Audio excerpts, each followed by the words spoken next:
average order value in Shopify, that metric by itself, doesn't really tell you anything in terms of actionables off the back end. And so when you look at that number and you see $80 or you see $90, it's not really telling you much. And so you can break it down a step further.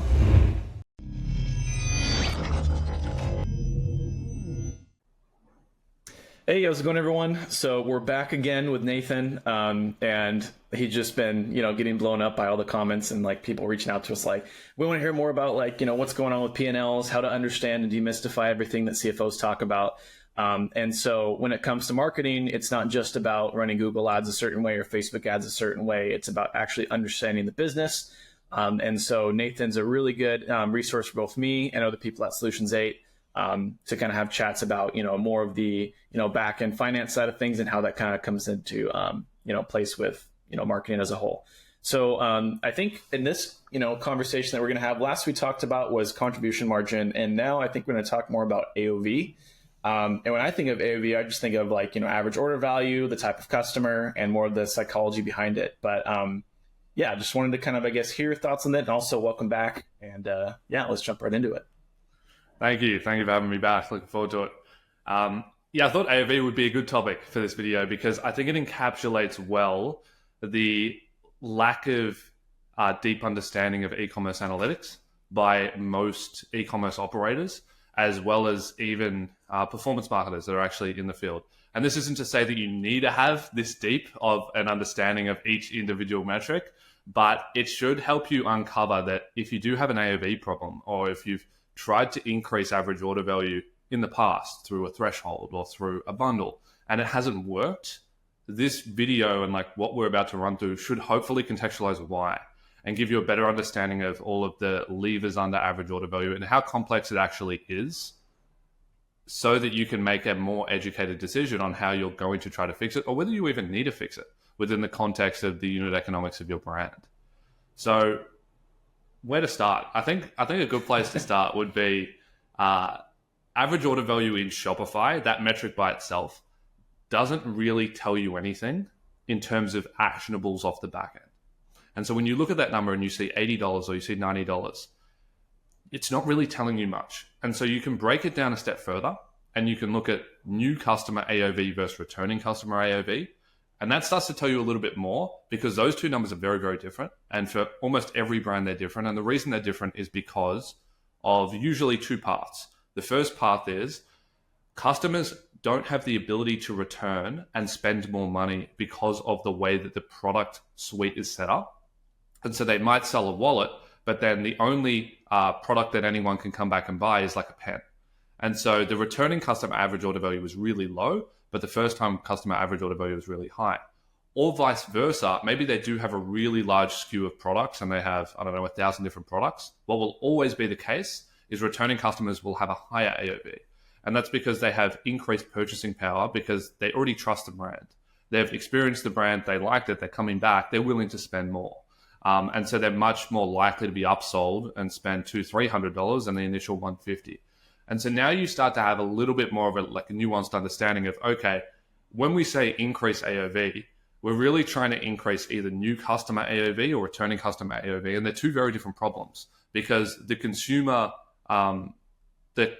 psychology on returning customers is very different from the consumer psychology on people that are just entering into the brand and the website.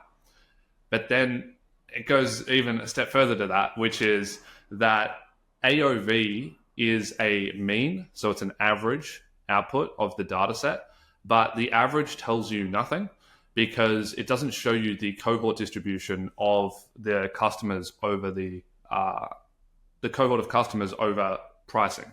And so when you look at the actual cohort in majority of brands, once again, you'll usually see that there's a bimodal distribution.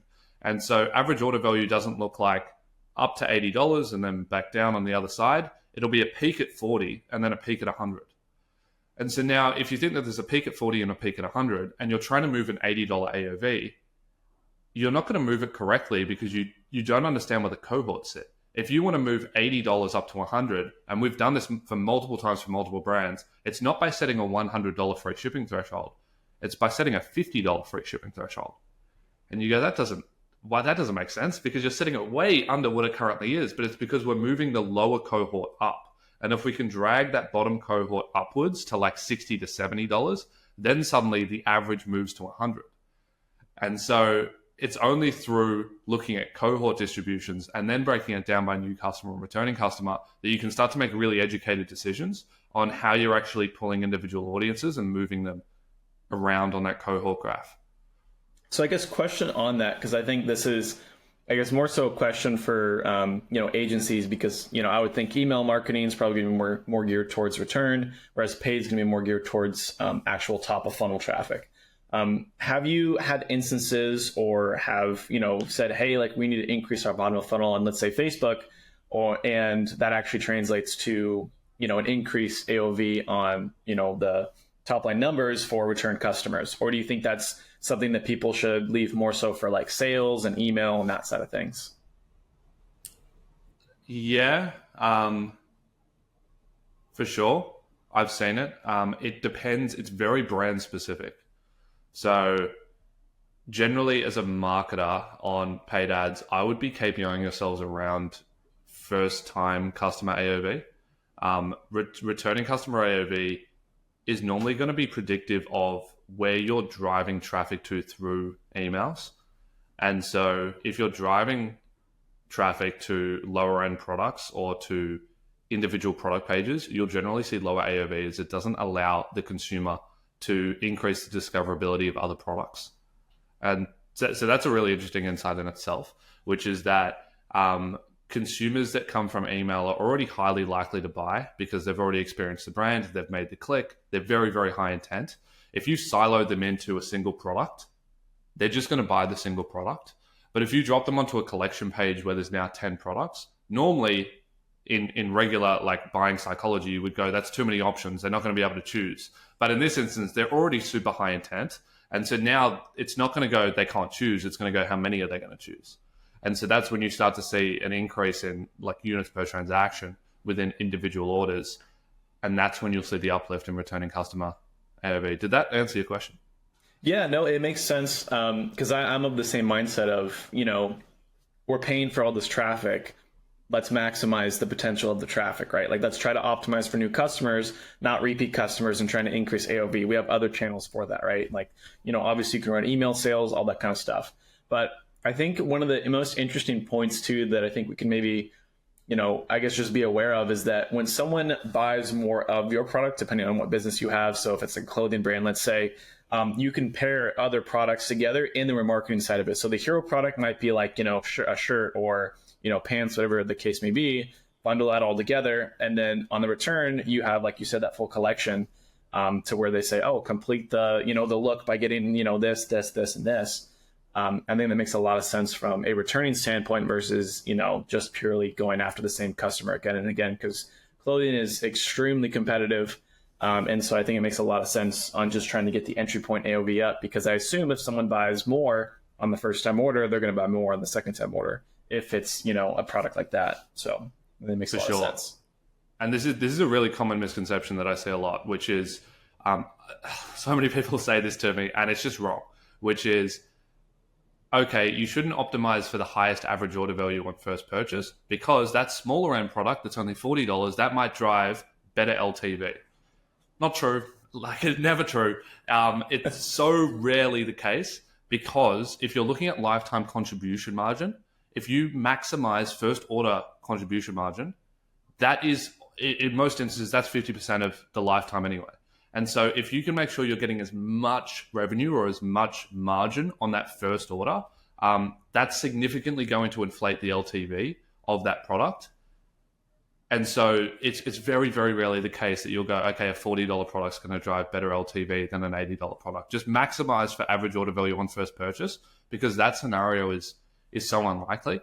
And then what you were talking about there was really like the next level of average order value, which I don't think many people look at.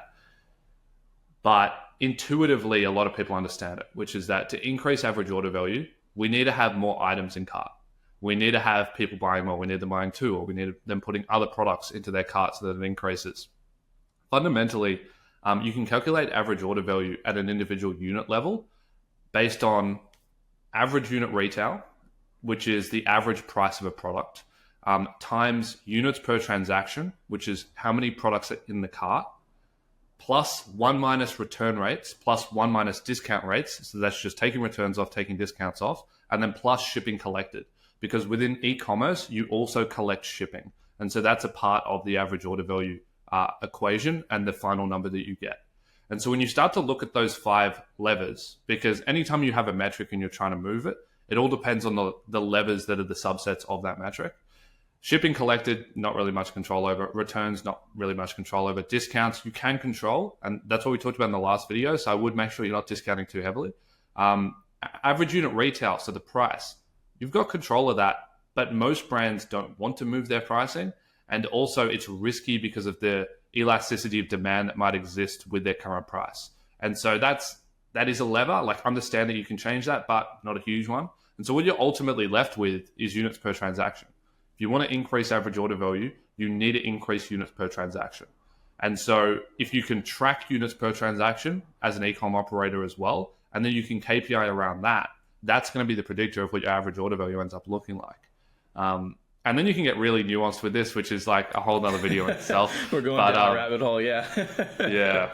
I can just feel my brain exploding with information and new, topics to kind of talk about. But no, it makes sense. I think from a implementation standpoint, something as simple as like, with the mindset, like you just said, of like increasing the overall products that you're trying to get someone to have added to their cart, trying to increase the amount of investment they have put into the actual company. Because yeah, like for some reason people think like, oh no, they spent more money, so they're not going to spend more on the second transaction. It's like people's money with you is investing in like your company is not a finite number, right? It's variable. You don't know the situation of the person. You don't know if like, this is going to be like they're testing it out and then they want to get more. It could be a one-off buy. Like there's not really any, we don't have that information, right? So why not just maximize that first initial touch point? And then just by the basis of psychology, if someone's more invested in your brand itself, they're going to buy again if it's a good product. And that's the key, obviously, is having a good product.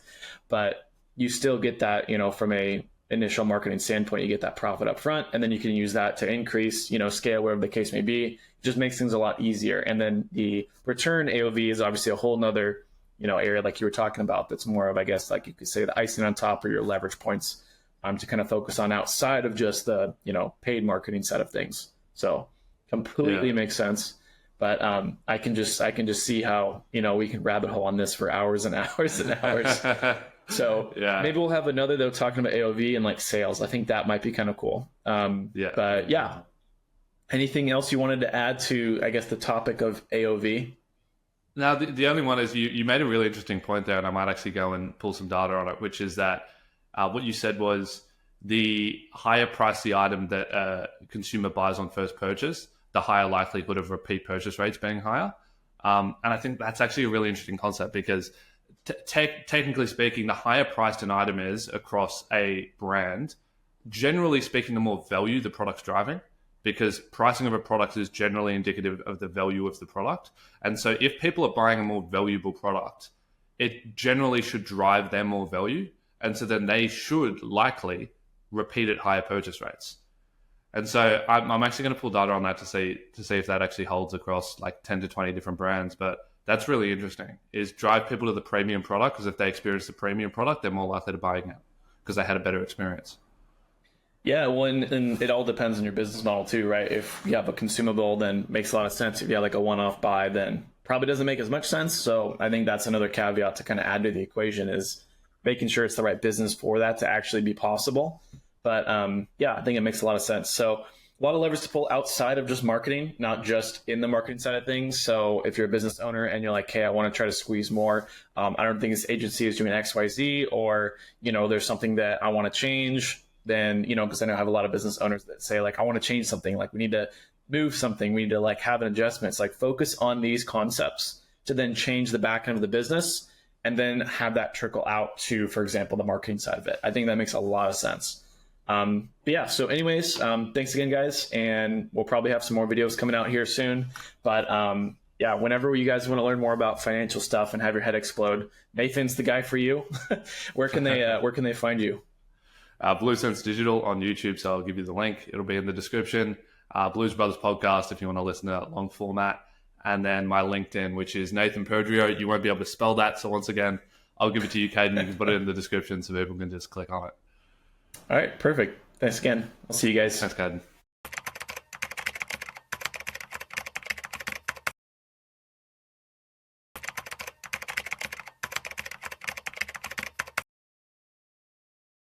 Hey everyone, Regina here from Starter PPC. Today I want to talk to you about the most direct way that you can make more money on each of your marketing dollars. And this mostly applies to e-commerce companies because I'm talking about very direct ways of making more money on the website.